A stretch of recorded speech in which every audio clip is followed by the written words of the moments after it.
How you doing there? Welcome back to Babble on Talmud. Today we're studying Daf Kuf Vav, Daf 106 of Masechta Zevachim. Friends, exciting day today at Babble on Talmud because we are wrapping up, Babble on Talmud related. No, exciting time in Babble on Talmud in Masechta Zevachim because we are reaching another milestone. Masechta Zevachim, we are finishing the 12th parak of Tvul Yom. Just the name of that parak sounds complicated. We are beginning the next parak of Hashochid V'Amayla. Doesn't exactly sound easy. Argue, in my opinion, not as complicated sounding as Tvul Yom. Tvul Yom just sounds intimidating.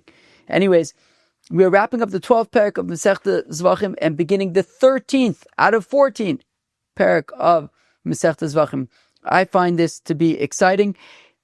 The 13th parak of Masechta Zevachim is called Parak Hashochid V'Amayla, which of course discusses the prohibitions against Hashochid B'chutz, Amayla B'chutz, slaughtering kachim outside of the azarah, offering on an altar outside of the azarah. So we are going to segue into that. On today's daf, we will discuss the point of tumah for the cow and goat burners.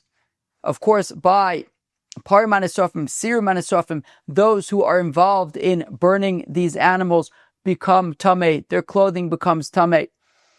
At what point does this happen? We saw machlokes in the Mishnah between the Tanna Kama and Reb Shimon. Is this when they leave the azarah, or is it once the animal is mostly burned? We will discuss the nature of that machlokes, and along the way also where to burn the cows and where to burn the goats. That is going to be the first part of today's daf, where we wrap up the 12th parak of Masechta Zevachim. We then begin the 13th parak of Masechta Zevachim, where we discuss slaughtering and offering korbanos kachim in particular outside of the azarah.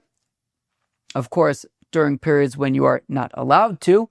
There, of course, were some periods in our history where you could just offer korbanos in your backyard. We are discussing periods in our history when that was not allowed, is not allowed. So we will discuss the nature of these lavs.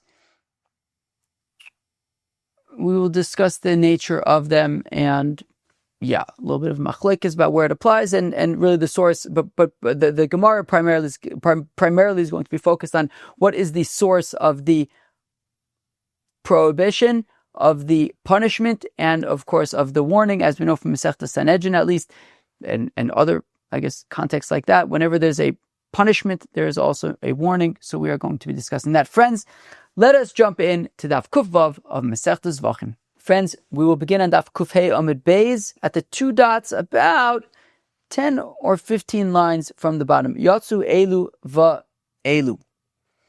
Oh wow! Yesterday was the what did I call it? A rather peculiar daf. Yeah, yesterday was a very peculiar daf. Today is like a great. It's funny to remember. I was like, oh yeah, why did I stop so high up? I was like, oh yeah, because yesterday was that very peculiar daf. Just talking about stuff that are very different from today. Thankfully, today is just kind of Gemara-y, kind of Gemara. So we are starting about 15 lines from the bottom of Kufay Amud Beis at the 2 dots. Yatsu Elu Ve'elu. The Mishnah, it says, there was a machlokes in the Mishnah between Reb Shimon and the Chacham. The Chacham said that once the people schlepping out the cow or the goat, once they exit the azarah, they become tameh, and their clothing becomes tameh. I believe if they're holding any vessels at the time, they become tameh. Reb Shimon says that once the fire consumes most of the animal and is burning most of the animal, at that point everybody who is involved in burning it becomes tameh. What's the source of the machlok? It says the Gemara, how do we know that according to the Chachamim, once the carriers of the animal leave the azarah, they become tameh? Ditanu Rabbanon, because the rabbis taught lahalan who Mer chutz legimel machnas v'chan the machna achas by Parkoin Mashiach. Ooh, wow! We have been talking about Parkoin Mashiachs and Parlim Dover Shul Tziburs since Masechta Horiyos already. of course, it's interesting. As we learn, I don't know if I reflected on this recently. As we learn more Kudshim, I feel like I've gotten much more familiar with the prakim of Sefer Vayikra than I think I'm having this experience more than I recall having this experience. Probably, I don't really recall honestly having this experience in the same way that like I can actually the chapters of Vayikra, I can kind of mostly go through one at a time. And I kind of have a feel for like what each chapter is talking about. Like the first chapter of Vayikra is talking about Korban Olas.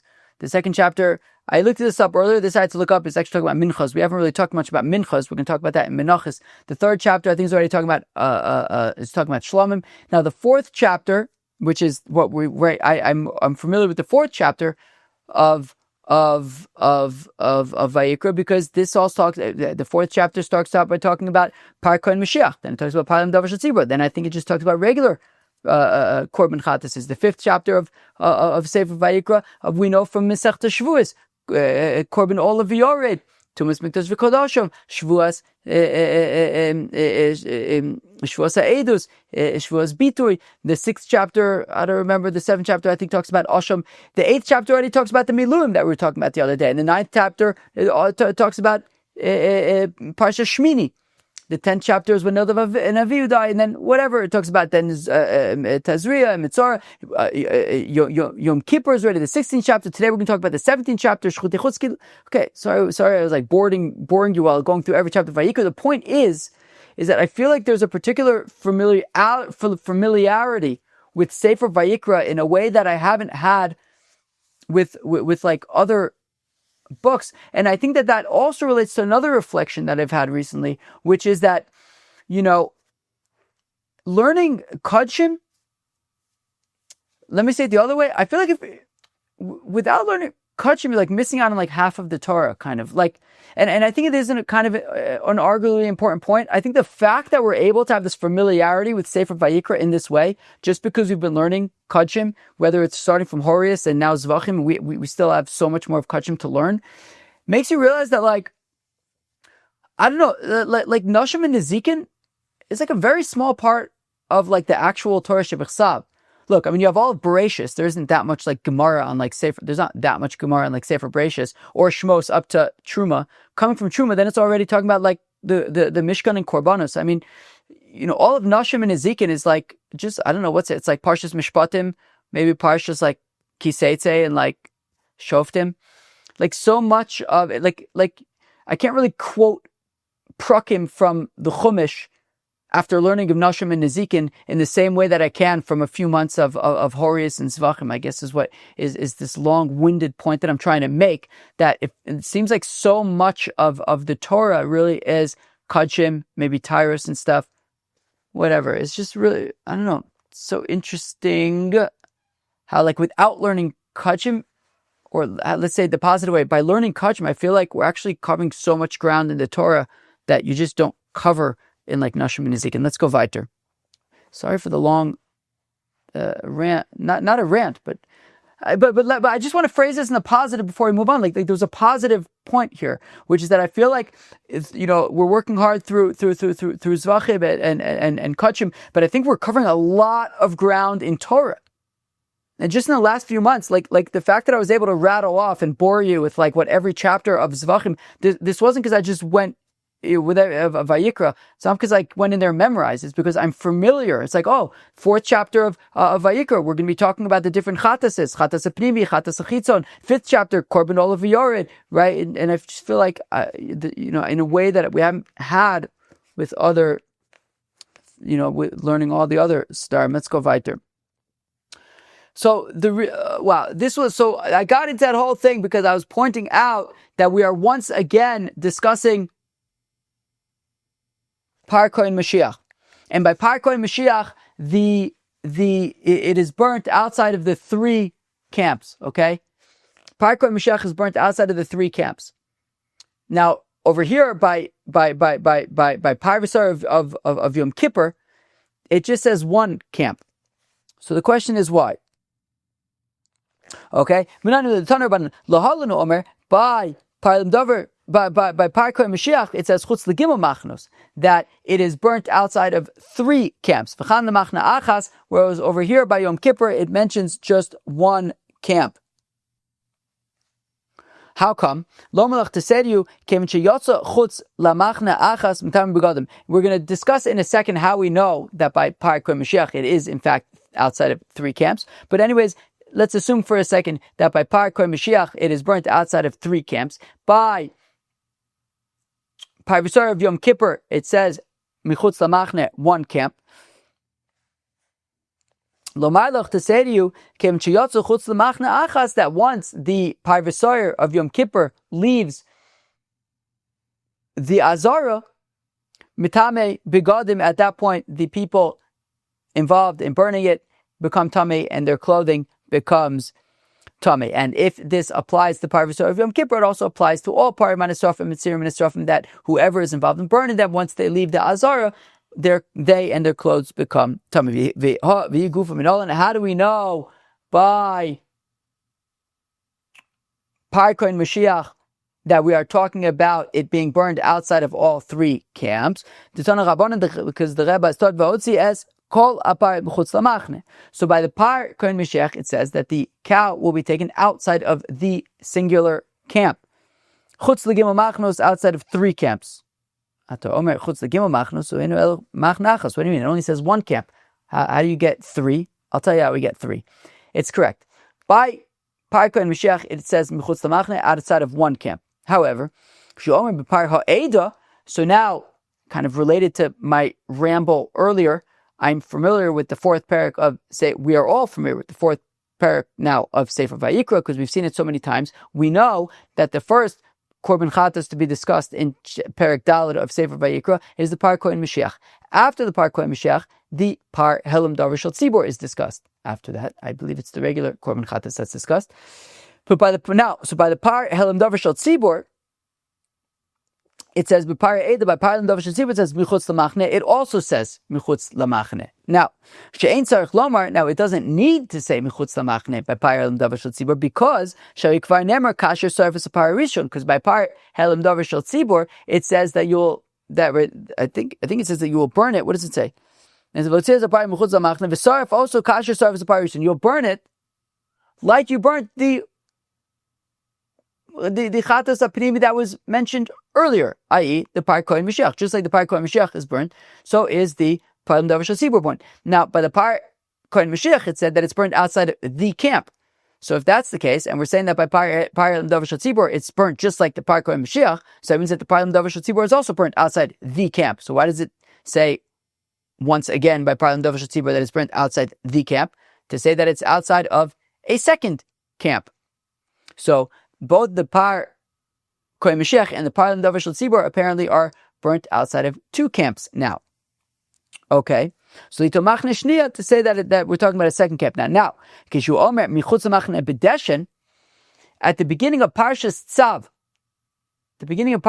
which I believe is the 9th chapter of Sefer Vayikra, at the beginning of Parshas Tzav, it discusses the Truma Sadeshin.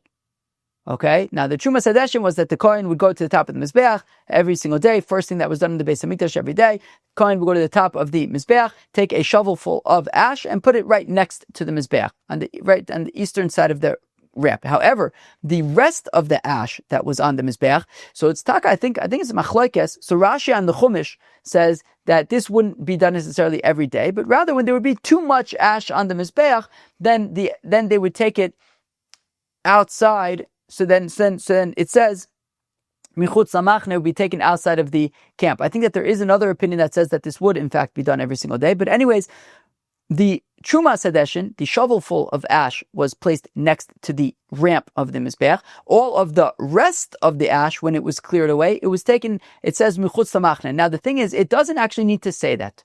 It doesn't need to say that all of the rest of the ash is taken outside of the camp. How come it doesn't need to say that? Because by the Parkoy Mashiach, it had already said, I quote,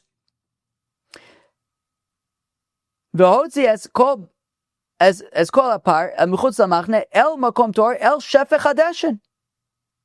V'sarf also al ezim ba'esh al shefech hadesh nisarif. So by the Parka Mashiach, it already says that will be taken outside of the camp to the place where the ash is taken.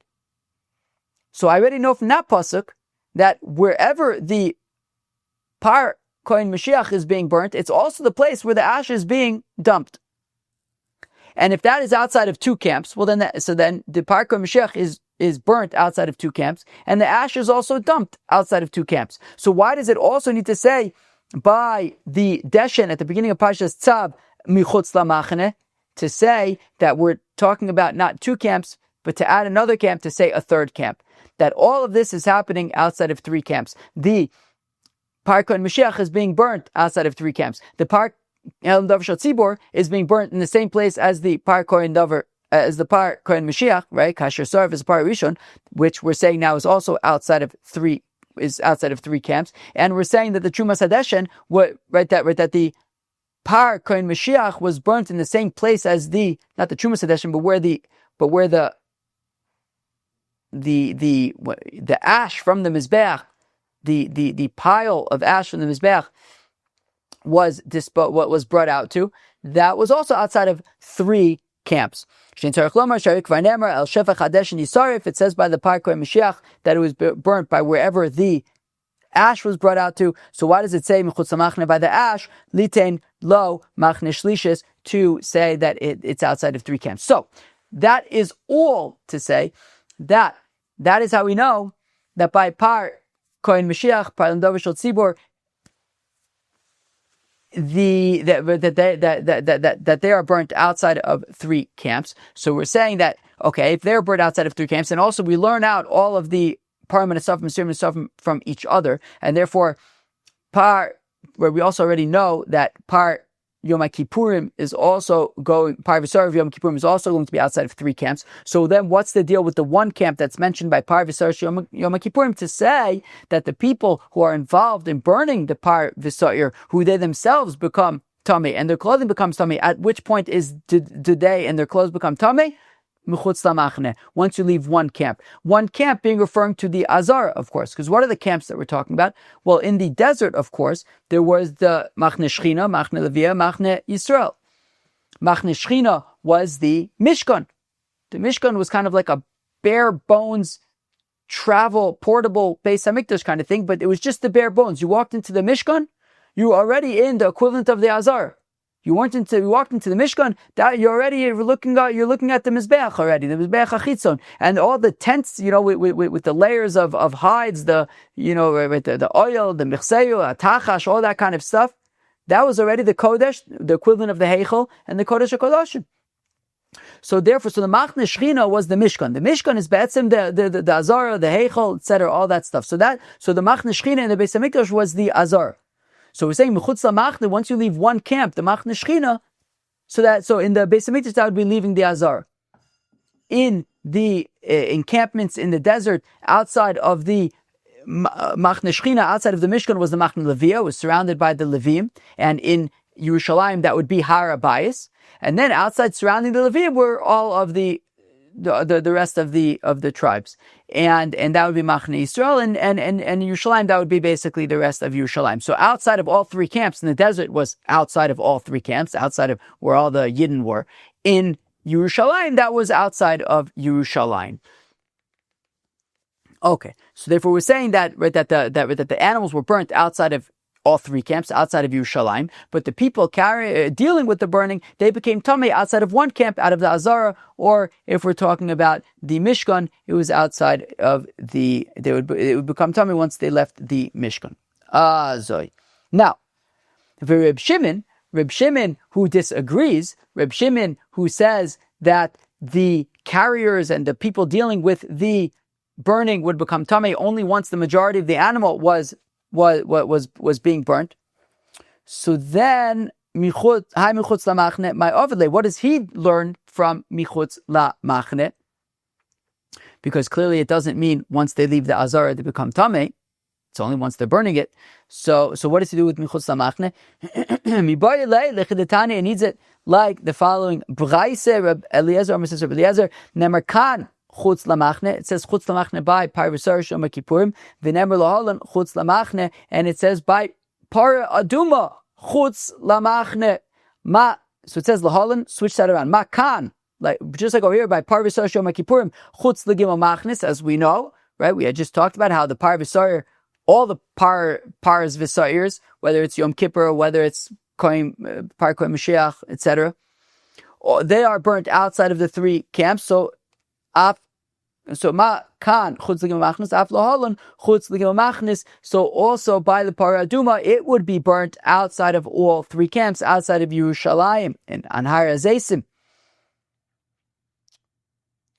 which I guess Har HaZeisim was considered outside of Yerushalayim, I guess.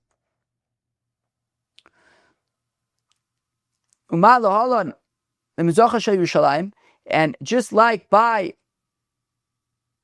the burning of the paraduma, it was to the east of Jerusalem, and that way, being to the east of Jerusalem, you could look over. It's like where my aunt is buried. My aunt is buried. Great view. On I'm telling you, we've talked about this before. It's unbelievable. So where my aunt is buried, when's her yahrzeit? I don't think it's soon. I don't remember when it is. I think it was in the winter, but not yet. I don't remember when it is. Anyways, so where she is buried, so Yumamish, it's overlooking Har HaBayis. So you can look into, right? So being that you walk into the azarah and into the heichal from the east towards the west. So since the Par Aduma was burnt towards the east of Jerusalem, you'll be able to look into the heichal, into the Beis Hamikdash from there. So l'mizracha shel Yerushalayim, af kan l'mizracha shel Yerushalayim. So here as well, the parvisayir, when we're talking about burning the parvisayir, parim and Sir Menasofim, that would be to the east, right, outside of the three camps, to the east of Jerusalem as well. Ela l'Rabbanon eicha sarflu. According to the rabbis, then we disagree with Reb Shimon and don't learn this Gezer Shava. So then, where would the Parim Nesofim and Sir Menasofim be burnt? Kedesanya is one of the Brayos Eichin Nesofim, where they burnt Litzvon Yerushalayim, to the north of Jerusalem, chutz l'shalosh machnos, outside of three camps. Rabbi Yosef Glili, Omis is Rabbi Yosef Glili, Beis Hadeshin Nesofim. I believe that the only difference between the Tanakama and Rabbi Yosef Glili is that he would say, yes, it's outside of the three camps to the north, but you would have to make sure, it says, Beis Hadeshin Nesofim. You'd have to make sure that there already is ash there from the Mizbeach. If there's no ash there from the Mizbeach, bring ash from the Mizbeach to make sure that it is being burnt, that these animals are being burnt where there is Shefech Hadeshin, where there is ash from the Mizbeach. Rava says, Rava man tana de polig oled Rabbi Yosef Glili, who disagrees with Rabbi Yosef Glili, Rabbi Eliezer ben Yaakovi. So Rabbi Eliezer ben Yaakov, the Sanya that we learn in the Brisa, al Shefech Hadeshin, Yisarif she'esham deshin. So in this Brisa, the Tanakama says, which is the opinion that Rabbi Yosef Glili just expressed, that you have to make sure that where this passage, I believe, is by the Par Kohen Mashiach, that where it is being burnt. Oh, what's this? What's this? Yeah, this part of the Par Kohen Mashiach. Yeah, Par Kohen Mashiach. So where it's burnt, there is ash there. Rabbi Eliezer ben Yaakov Omer says, Rabbi Eliezer ben Yaakov she'imekoma meshupach. The al shefech hadeshin, you have to pour it. So therefore, where the ash is, it has to be a place that is on an angle, so that when you pour the ash, it spills over, it's on an angle, so kind of like, gravity there, and it kind of pours. So therefore, Rabbi Eliezer ben Yaakov argues with Rabbi Yosef Glili. Abaye responds, Dilma b'mkoma meshupach plige. Wait, maybe Rabbi Eliezer ben Yaakov agrees with Rabbi Yosef Glili in terms of that there has to be ash already there. Maybe the only thing that they argue about is, does it have to be on an angle or not? So it could be that Rabbi Eliezer ben Yaakov doesn't necessarily argue in terms of does there have to be ash there already. And they might agree on that point. Okay, the one who is burning the ones involved in burning the animal, their clothing become tamei. Velo amatzis as or not the one who lights the fire mitame begodim. Velo amisada as amayrocha, and not the one who organizes the limbs and stuff. You have to be actually involved in the actual burning to become tamei. I believe Rashi says that this is davka the opinion of Haitan Islay Reb Shimon. So the Tan of this brisa holds like Reb Shimon that you would own that you become tamei. That the people only become tamei once they're burning it, and I guess only the people actually involved in the actual burning. So it sounds like, according to this opinion, that if you were involved in just like carrying out the animal, you would not become tamei. According to this opinion, only the people actually involved in burning the animal. And who's the burner? Somebody involved while it's actually burning, not the people who set it up in advance or lit the fire. While it's actually burning, you get one of the kids from around here in the neighborhood. They if Be'er Chometz is any indication, they would love to get involved in burning Purim and Esrofim and Sirim and Esrofim.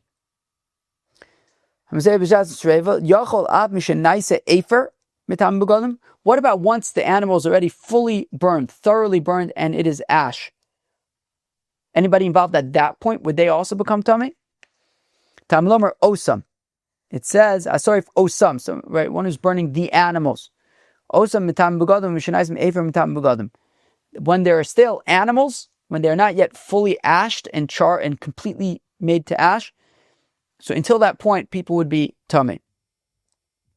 But not once they're fully ash. Reb Shimon Omer says, Reb Shimon osam mitam begadim nitach habasei mitam begadim. That once the meat is already charred, so then the people do not become tamei. My benayu amarava ikabenayu deshavia charucha. Rava says the difference between the two opinions is, well, what if it's kind of charred but not fully made to ash? According to the Tanakama, you would still become tamei because it's not fully ash. According to Shimon, who says that once it's charred, you would no longer be mitam begadim. So at that point, according to Reb Shimon, you would no longer become tamei. Adron alach tvul yom. We will come back to Perek Tvul Yom. Givaldig. Amazing. And now we begin the 13th chapter of Masechta Zevachim, Perek HaShoichet VeHamaile. Amazing. I would like to begin this Perek not with the Mishnah, but with some psukim I'm going to read from Perek Yud Zayin of Sefer Vayikra, from the 17th chapter of the book of Leviticus. And the psukim say as follows, the Chumash says as follows, Vaydaber Shem Moshe Lemor, Daber La'aron, Vel Bona Vel Kol, B'nei Yisrael V'mata Lehem Zeh Adavar, Asher Tziva Hashem Lemor, Ish Mibeis Yisrael, Asher Yishchat Shor, O Ketzav Oez B'machne, any person who slaughters Kodshim outside of the azarah, O Asher Yishchat Michutz Lamachne. Wait, what? What was the difference? Oh, okay.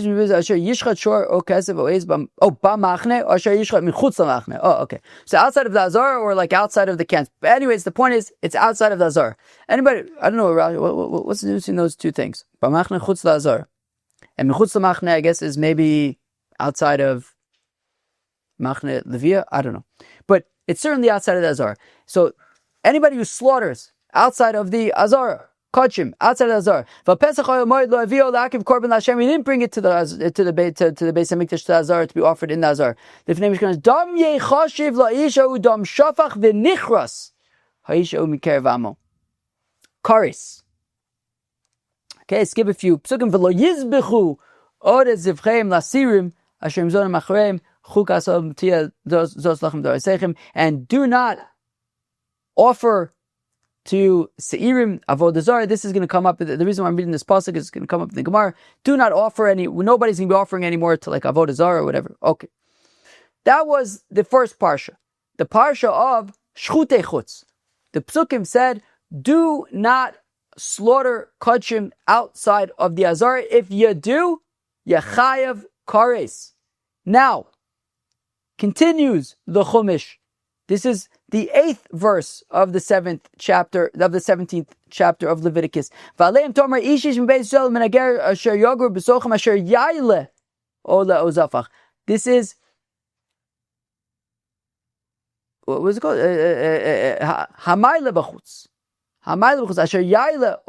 somebody who offers a korban outside of the azarah.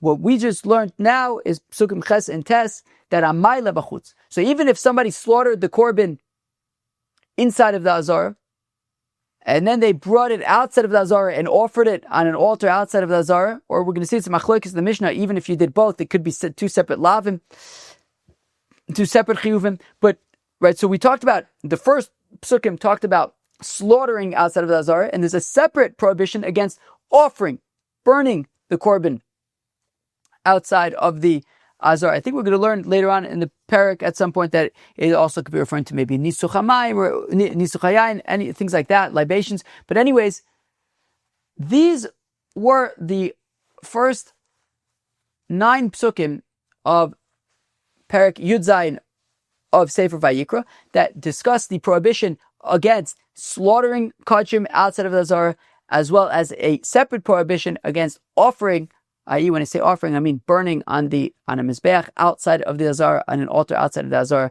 a kachim.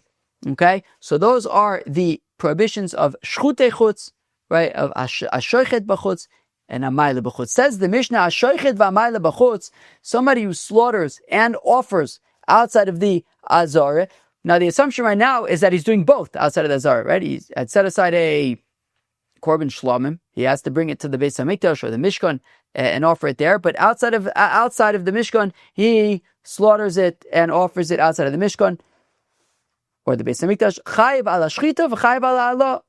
Chayiv for both, for the slaughtering and for the offering. Rabbi Yosef Aglili Omer, whereas Rabbi Yosef Aglili disagrees and he says, Shoichet b'fnim ve'ela b'chutz chayiv. You're chayiv when the shchita was inside of the azarah. So kilu, if you slaughter outside of the azarah, you'll be chayiv for shchutei chutz. But in order to be chayiv for hamayla b'chutz, the shchita would have to be in the azarah. So meaning, to be chayiv for hamayla b'chutz, you slaughter the korban in the azarah, and therefore it was a kosher shchita of the korban, and then you take it out of the azarah and you offer it outside of the azarah, then you would be chayiv for hamayla b'chutz.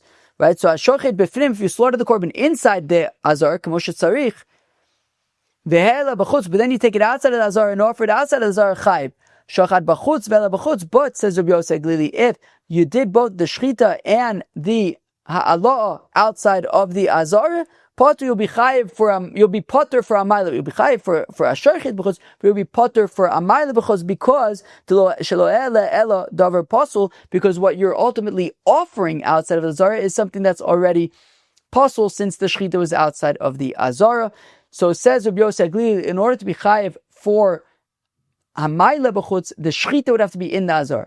If the shchita was outside of the azarah, then it's already pasul, which means that you're offering something pasul, so it'll be potter for hamayla b'chutz. According to Rabbi Yosef Glili, however, the Chacham argue and they say, Amrulo, they respond to him, Afa shoichet b'fnim v'hamayla b'chutz kevichotzio psalo. The Chacham respond to Rabbi Yosef Glili and say, we don't really understand your position, because if you're saying that you're potter for hamayla b'chutz because you're offering something pasul, guess what, Rabbi Yosef Glili? Even if you slaughter the korban in the azarah and therefore it's a kosher shchita, the second you take it outside of the azarah, it's going to be pasul, because pasul biyotze, which means that anyways, by the time you're offering even a korban that was slaughtered in the azarah, you're still going to be offering something pasul because it's pasul biyotze.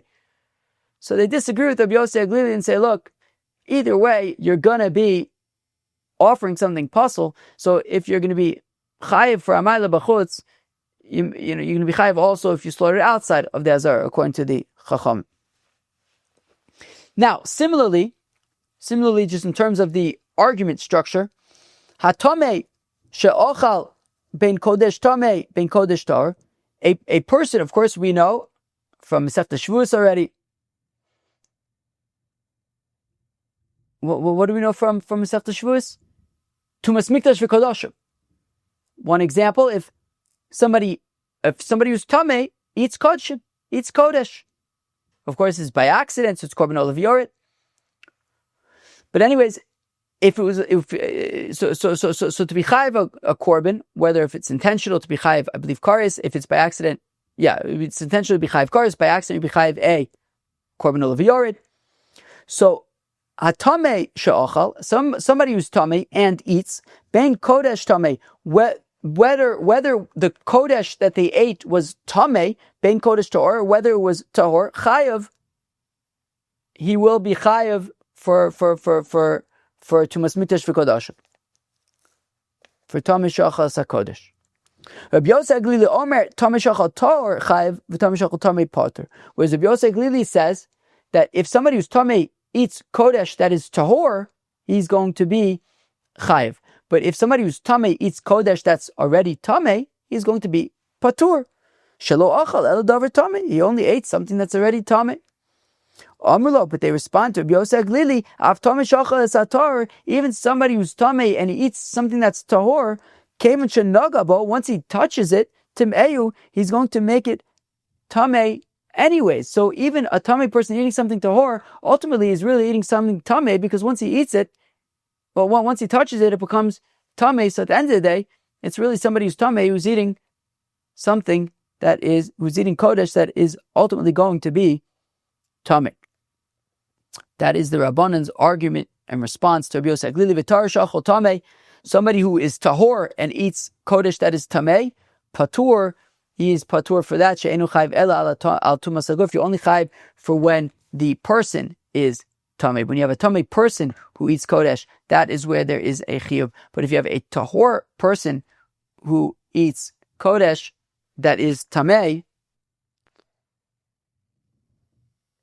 they will be patur for that. Drink a shtickle water, and then we're going to hit this Gemara. Says the Gemara, Bishlam ha'aloya. So says the Gemara. Okay, this is really going to be the discussion for the rest of the daf. Of course, we know from earlier Masechtas, I'm thinking Masechta Sanhedrin, probably Masechta Makis, that when there is a punishment in the Torah, whether it's kares, whether it's some kind of a misa's bezdin, so the Torah will say what the punishment is, but there will also be a warning, another pasuk that warns against, that there's a lav, that there's a warning against, don't do this thing. So says the Gemara, I see the lav and the onesh, with the azarah and the onesh for hamayla b'chutz. I see the onesh for ashoichet b'chutz. I don't see the azarah for ashoichet b'chutz, and that is going to be the discussion for the duration of the daf bishlama. He'elo ksiv onesh uksiv azarah. By hamayla b'chutz, it says the punishment of kares and the warning against doing it. Onesh tichsiv, the punishment. Ve'al pesach oil moed lo yivi enu, and then the continuation of the pasuk says v'nichra sa'ish hi me'amav azhara, and the warning tichsiv yishamar l'cha pentayla olasecha. There's a pasuk from Sefer Devarim. V'chiha the Amar Reb Avin. So here it says Reb Elazar. There's a note that changes it to Reb Eli. I think that we usually see Amar Reb Avin, Amar Reb Ila.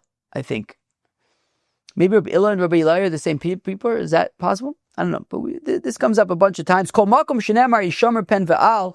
That if you see the words hishamer, guard yourself, pen, lest, al, don't, enu ela losaise, it means a mitzvah's losaise. So therefore, when the pasuk says hishamer l'cha pentai lo losecha, it means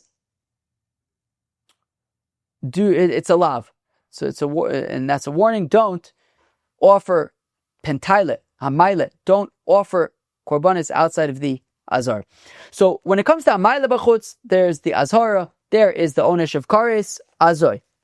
Ela shchita, but when it comes to hashoichet b'chutz, bishlama onesh tichsiv el pesach el moed levio, and then the continuation of the pasuk says v'nichos ha'isha u'mikerev amo. Kares, okay, yeah. The pasuk certainly says kares for asherchet b'chutz. Elo azar b'nolan. Where is the warning for asherchet b'chutz? Amakra, the pasuk says v'lo yizbechu od. If you remember, we quoted that pasuk. It says v'lo yizbechu od was pasuk, I think Zion. There, do not slaughter any korbanos. It said lasirim for avodah zarah. So when I say v'lo yizbechu od is the warning against hashoichet b'chutz.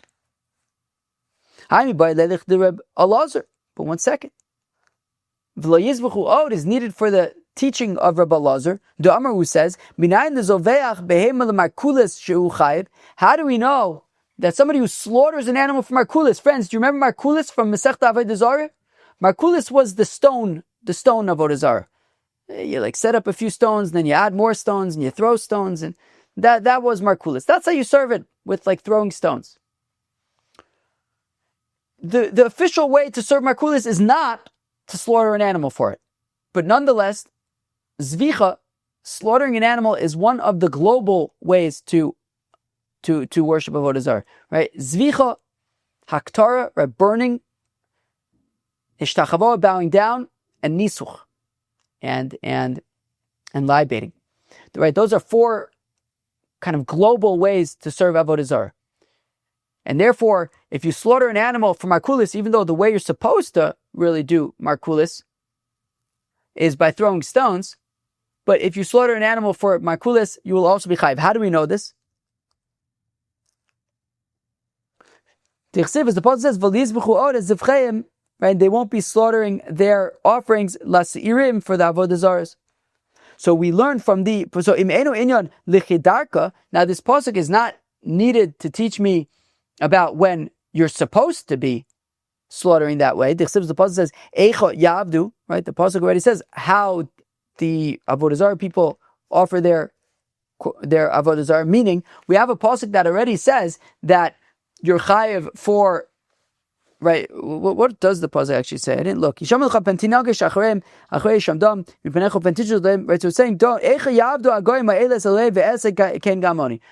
say, let me see how the avodah zarah people worship their gods and I will do the same thing. Don't do that. So, because it says, Eicha Yavdu, how they serve it, so that pasuk is teaching that you're going to be chayiv, you're going to be violating, right? We just said, anytime it says, Yishamer pen lo, it means a lav. So it's saying, don't serve avodah zarah eicha yavdu in the way that is supposed to be served. So that means if we're talking about markulis, that would be throwing stones. If we're talking about peor, that would be defecation. If we're talking about some other avodah zarah where you slaughter animals and you slaughter an animal, that would be the equivalent of throwing a stone or markulis. You're doing it the way it's supposed to be done. So this pasuk that's talking about slaughtering animals for avodah zarah is not talking about when slaughtering is the way that you're supposed to serve that avodah zarah, because that was already learned from Eicha Yavdu, from that other pasuk. So what's this pasuk about V'lo Yizbechu talking about? It's talking about when it's not the way you're supposed to offer that worship that avodah zarah. For example, if you slaughter a korban for markulis, if you slaughter a korban for markulis, even though it's not the normal way, you're still going to be chayv. Rabbi Elazar learns that out from this pasuk. So don't tell me that V'lo yizbechu is the lav for hashoichet b'chutz. V'lo yizbechu is needed to teach me that if you slaughter a korban for markulis, you're chayiv, even though it's not the normal way to do it. So Amar Rabba says, Rabba kribe v'lo yizbechu v'kribe v'lo od. The thing is, it doesn't need to say. So the pasuk when it says v'lo yizbechu od zivcheim etc. We're already talking about shchita, right? Right, it already says we're already talking about shchita, so just say v'lo od as zivcheim lasirim, and also not for avodah zarah, and that would teach me already about shchita, which we're already talking about for avodah zarah. So when it says v'lo yizbechu od as zivcheim, so yizbechu is extra to say that there's also a lav about shchutei chutz. Okay. That's Rabba's opinion, right? So Amar Rabba says, Rabba kribe v'lo yizbechu, kribe v'lo od. So yizbechu is teaching me a lav about shchutei chutz, a warning about shchutei chutz. And v'lo od is telling me the halacha about slaughtering for markulis. Okay, so Rabba wants to argue that is where we have an azarah, we have an onish for hashoichet b'chutz as well. But the Gemara says, Akati mi baile lichdetanya. But still,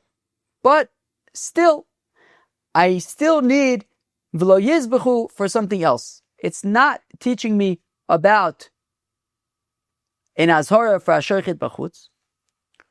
Rather, I need it for something else. Now, I believe that we have definitely seen this before, yet I can't find on the page where else we have seen this. So, if anybody remembers, let me know. I was trying to look at, I was trying to find, was Tosfos quoting anywhere else? Likutei Rashi? Couldn't find where we've seen this before. But anyways, Azoy. Now, Lichtetanis learned about Ad kan umedaber b'kodim shekdeshim. Oh, okay. So we of course read the psukim. We read the psukim inside the first psukim of Perek Yud Zayin of Sefer Vayikra, and it talked about shchutei chutz. Now, according to this brisa, though, he says, look, under the hood, those psukim are talking about two scenarios actually.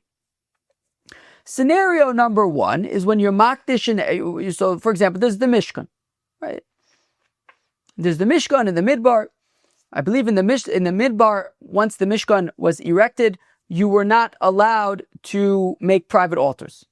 There were times subsequently when you were allowed to, but assuming that we're talking about a period in our history when there was a Beis Hamikdash or a Mishkan and you were not allowed to make a private altar. Let's say when the Mishkan was in Shiloh, for example, at that time there was Shas Isser Habamos. Bamos, private altars were prohibited. So if a person, while private altars were prohibited, a person was makdish an animal, to be a shlomim, for example, and then slaughtered and offered that animal. So the Torah is saying that you would be in violation of shchutei chutz as well. Right? Well, in that case, you'd be in violation of shchutei chutz, amal b'chutz. But there's another scenario also that the Torah is talking about. Say bamos were mutter. Let's say there was a shas heter of bamos, and you were allowed to set aside a korban that you're going to offer in your backyard. But then what happened? The Mishkan was erected in Shiloh, Shas Isser Abamos, you missed your chance. That korban could no longer be offered in your backyard. Now there's Mishkan Shiloh, you have to bring it to Mishkan Shiloh, you have to bring it to Shiloh. So the psukim here, in the beginning of Sefer Perek Yud Zayin of Sefer Vayikra, are also talking about that scenario. The scenario when the animal was set aside while bamos were permitted, but then bamos became prohibited. Now, says the Gemara, we need this pasuk of v'lo yizbechu. Lichidetanis, we learn in the brisa ad kan, until the pasuk of v'lo yizbechu, which is a little bit confusing because it seems like it's actually a little bit before that. But anyways, humidaber b'kodim she'kedishan, certainly at the beginning of the chapter. Let's say that for sure. At the beginning of Perek Yud Zayin of Sefer Vayikra, ad kan humidaber b'kodim she'kedishan b'shas Isser Abamos ve'ekrivon.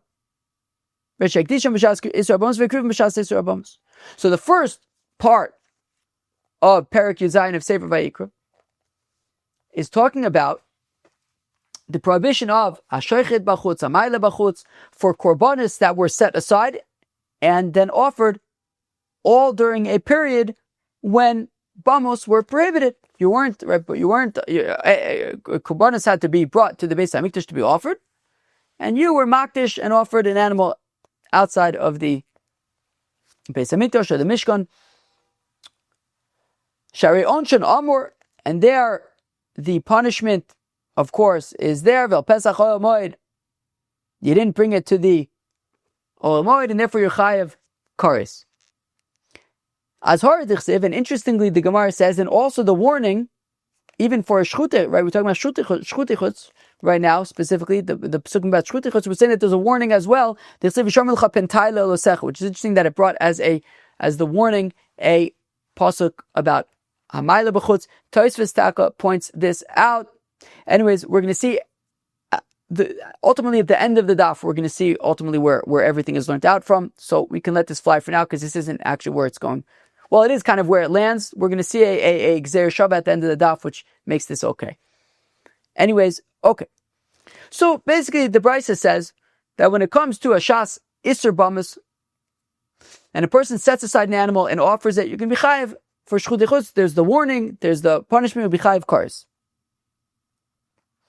Mikan va'elach, but then the psukim switch to talking about bizvachim she'tishim b'shas heter abamis, korbanis that were set aside while bamis were allowed, while you were allowed to offer a korban in your backyard, but before you actually offered it, the krivim b'shas isra bamis, but then the bamis became prohibited, and that is when you slaughtered and offered your korban. Shenemar, as the Pasuk says, leman asher yaviu b'nei Yisrael zivcheim asher im zovchim.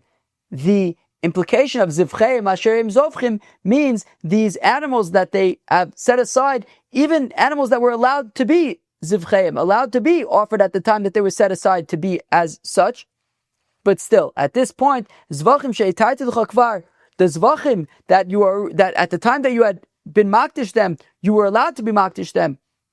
But nonetheless, al pnei asadeh lomar lecha to say to you as ovech b'shas isra abamas, that somebody who slaughters at a time of isra abamas, where bamas, private altars, were prohibited, ma'la olav hakosav kilu ikva al pnei asadeh, it's as if you just slaughtered it out in the field, and it's not okay. Ve'avium la'Hashem, instead you have to bring it to God. Zo mitzvahs essay. This is a mitzvahs essay. Lo saseh minayin. How do you know a lo saseh? Talmud lomar v'lo yizbuchu od. Do not offer these korbanos anymore. So we see. So this pasuk of v'lo yizbuchu od. Let me take a step back for a second. So what did we just see? We saw that actually the psukim that discuss the shchutei chutz, the prohibition and the punishment about shchutei chutz, the first psukim are talking about, and specifically where there's the chiyuv kares is talking about, where a person was makdish an animal at a time when bamas were prohibited. You had to at the time bring korbanos either to the Mishkan or to the Beis Hamikdash, depending on what was available at the time. And if a person was makdish an animal and slaughtered it outside of the Beis Hamikdash or the Mishkan, so then there will be chayiv kares. He mentioned a pasuk about a warning, even though the pasuk was really from Amayla B'chutz, but anyways, there was a warning, there was a punishment of kares. That, once again, is for when the animal was set aside and slaughtered at a time of Isra Bamas. But then the Pesukim talk about what if the animal was set aside at a time when Bamas were permitted, but then Bamas became prohibited and then you offered it? Well, in that case, there was a mitzvah's essay, right? The Pasuk, it said, that Viyum LaHashem, there's a mitzvah's essay, you have to bring it to the Beis Hamikdash. So if you slaughter it on a private bama, you are in violation of a mitzvah's essay. But also, there's a mitzvah's lo saseh of v'lo yizbechu od, of don't offer these things, don't slaughter these korbanos. So there's no chiyuv kares, right? The chiyuv kares was for the first, in the first part, right, was for when you're makdish and slaughter, when everything happened b'shas isra abamos. But in the second part, there's a lav of v'lo yizbechu od, yachol yeh anush kares. Is it possible that you would be chayiv kares in this scenario, when you were makdish the animal, when bamas were permitted?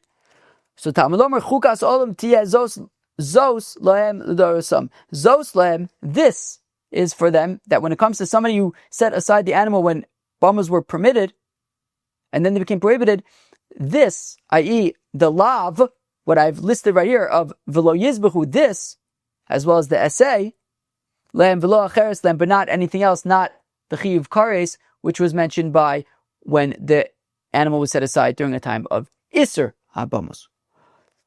The point being that this pasuk of v'lo yizbechu od, this prohibition, this lav, is needed for a scenario where you set it aside when bamas were permitted, then they became prohibited. It is not the warning for the chiyuv kares of shchutei chutz. It is not that. So then, back to the question of where then is the azarah? Where is the warning for shchutei chutz? Elo Amar Abai, right? You change it to Abai. Elo Amar Abai says Abai kal v'chomer. What's the kal v'chomer? Well, uma b'makom shelo onash is here. Well, if when it came to korbanos that were set aside at a time of heter habamos, when bamos were permitted, and then you slaughtered them at a time that it was prohibited, so there's no chiyuv kares. We said here a violation of a law, chiyuv makas, but there's no chiyuv kares. He's here, and yet there was a warning. V'lo yizbechu od. So makom she'onash.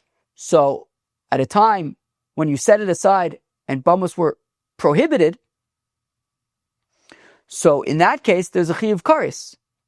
Enu din she'is here. Certainly, then there would be a warning, right? If in the scenario where there's no chiyuv kares, it's a chiyuv la, it's a lav. There's no chiyuv kares. There is a warning.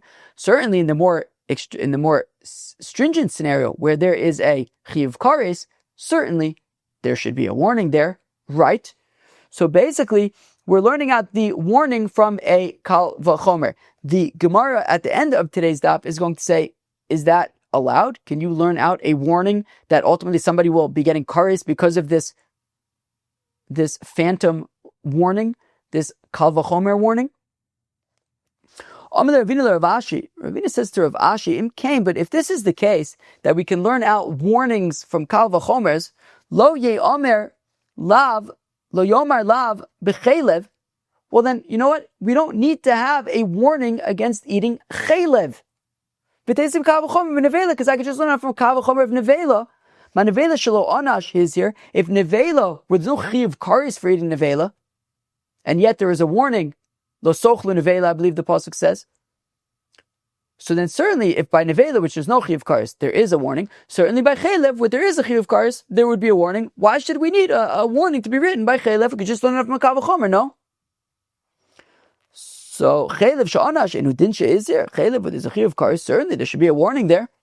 Should be considered. You shall be considered warned. Consider yourself warned. So also the kami de Rava. So it says Rav Ashi came before Rava. The Gemara points out, as I feel like every so often we mention here at Babble and Talmud as well, there's a Gemara in Kedushin which says that when Rava died, Rav Ashi was born. So how could Rav Ashi have gone to Rava? Okay, I'm not going to try to. I'm just going to. It's a good question, but I'm not going to start messing with the gears over here. So Rav Ashi goes to Rava Amarle, and Rava says, "Minevela nami, minevela lo." Where am I? So Amarle minevela lo asya.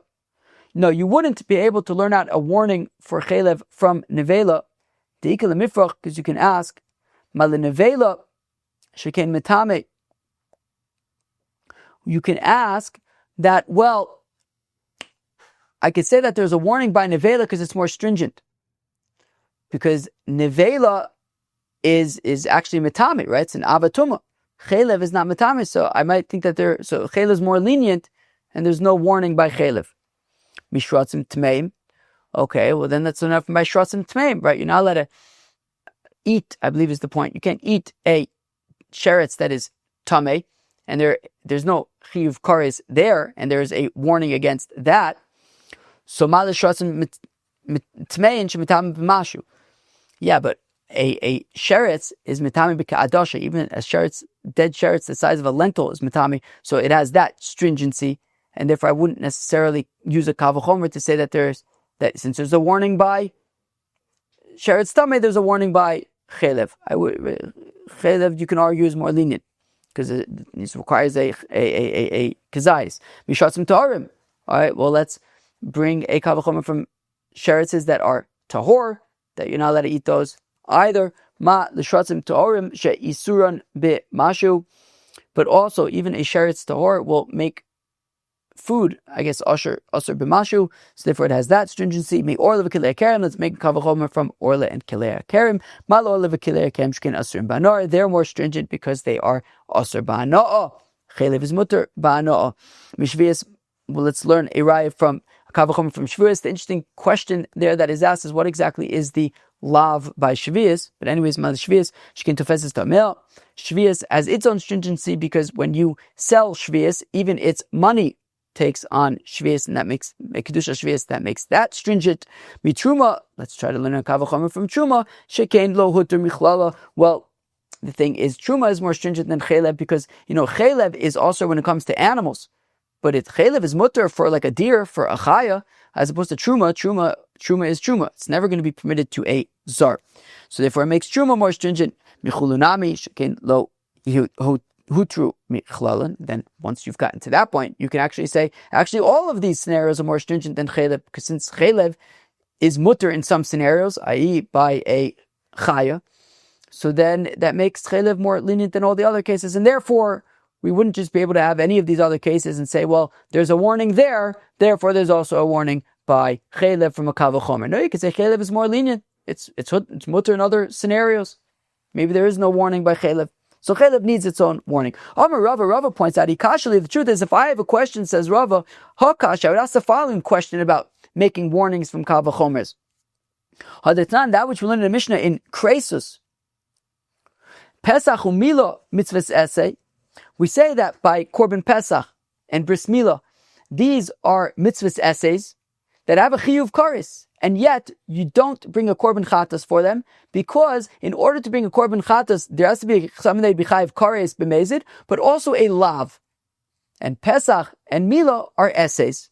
But if we're saying that we can be onshin min adin, that we can kind of come up with lavs using kal v'chomers, well, teisiv kal v'chomer, let's make a lav using the following kal v'chomer. Mimosir, from nosar, mamosir shelo anash, right. If somebody leaves over, right, lo sosir mimenu ad boker, if somebody leaves over their korban pesach, it's not a chiyuv karis to leave it over, and yet there is a warning. So Pesach, when it comes to korban pesach, I believe it's talking about nosar. I assume that's what it's talking about. Yeah, right. Most of Menad Boker. So that's a lav, right? Menad Boker. Don't leave it over, and there's no chiyuv karis of leaving it over. I believe if you eat it, you'll probably be chayiv karis. But leaving it over, there's a warning, there's a lav, and there's no chiyuv karis. So Pesach umila she'anash. So when it comes to Korban Pesach, when it comes to Bismillah, where there is a chiyuv karis and udinsha is here, certainly then there should be a chiyuv karis. There should be a warning by Pesach and Milah. And if that's the case, then we can come up with a warning just using a kal v'chomer. Well, then Pesach and Milah have a chiyuv karis, and now we're saying they have a warning. So they should be chayiv a korban chatas b'shogeg. No. Amar Rav Ashi says, Rav Ashi, Amisa l'shmai tekamidu Rav Kahana, says for Rav Kahana, oh Amarli, and he says, Mimosir lo asya. No, you can't bring a kal v'chomer to say that there is a lav for Pesach and Milah from nosar, because that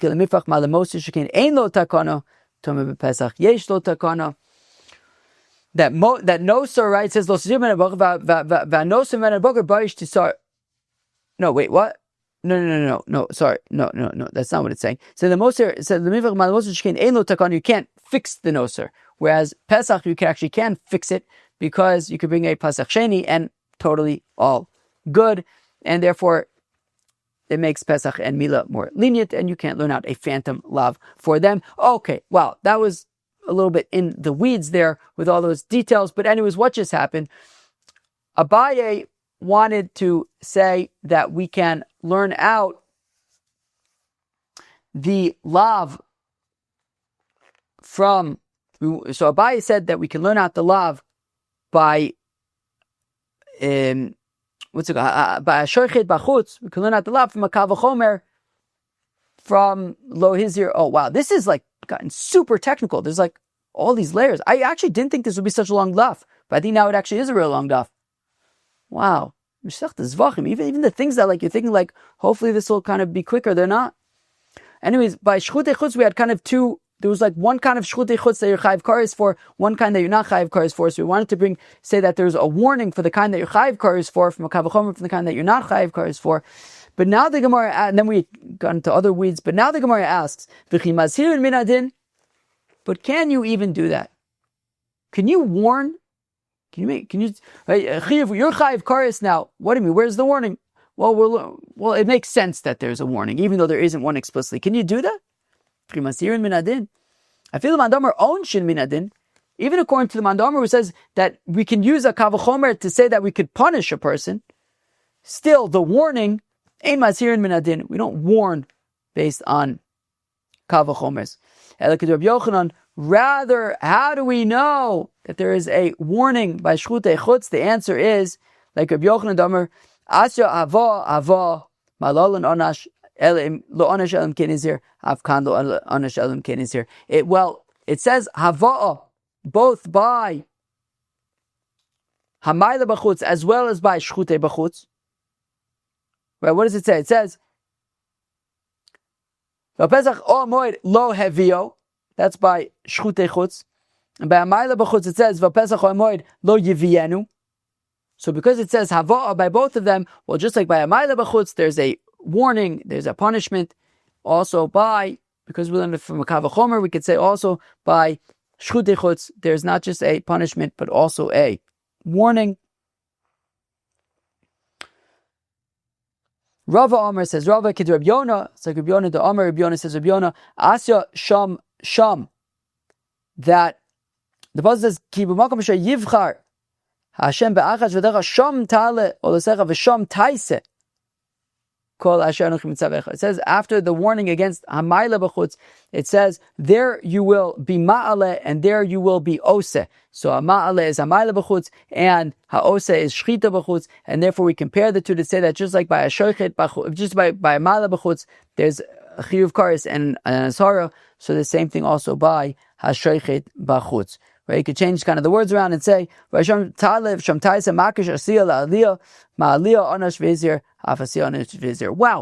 daf, okay, and that's it for daf Kuvav Masechet Zevachim. That daf really got into the weeds. Also, there's somebody here at the house, and I'm nervous that he wants to come down here, which is why I was kind of speeding up a little bit at the end. But anyways, that daf really got into the weeds. But okay, let's do shtickle chazara on today's daf. So on today's daf, we wrapped up the 12th chapter of Masechta Zevachim, Perek Tvul Yom. We talked about the point of tumah for the cow and goat burners. We said the Chachamim say that they become tameh immediately when they leave the azarah. Reb Shimon says that they only become tameh once the animal is mostly burning. We said, where does this burning take place? Well, everyone says it takes place outside of the three camps.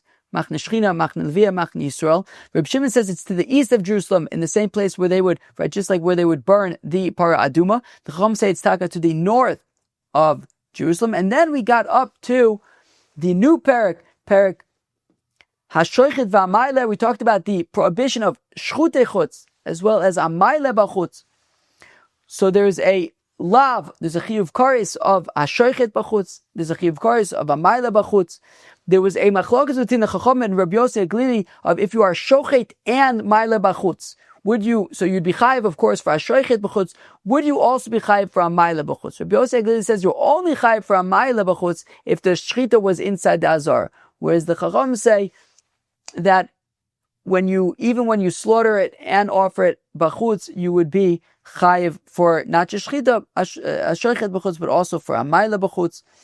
We then spent a whole bunch of time, we said, hey, we know that there's a chiyuv kares for amayla b'chutz, and we know that there's also a warning by amayla b'chutz. There's a chiyuv kares for ashochet b'chutz. Where is the warning for amayla, for ashochet? Where's the warning for ashochet b'chutz? We tried all sorts of things, even looking at kal v'chomers and getting into the weeds. Ultimately, we learned it out from Rabbi Yochanan said we can learn it out from a gezerah shava. And Rava says we can learn it out from a hekish. So that is where we learn out for the azarah for Ashochet B'chutz. Friends, I hope you enjoyed Daf Kuf Vav of Masechta Zevachim. Have a great day. Cheers.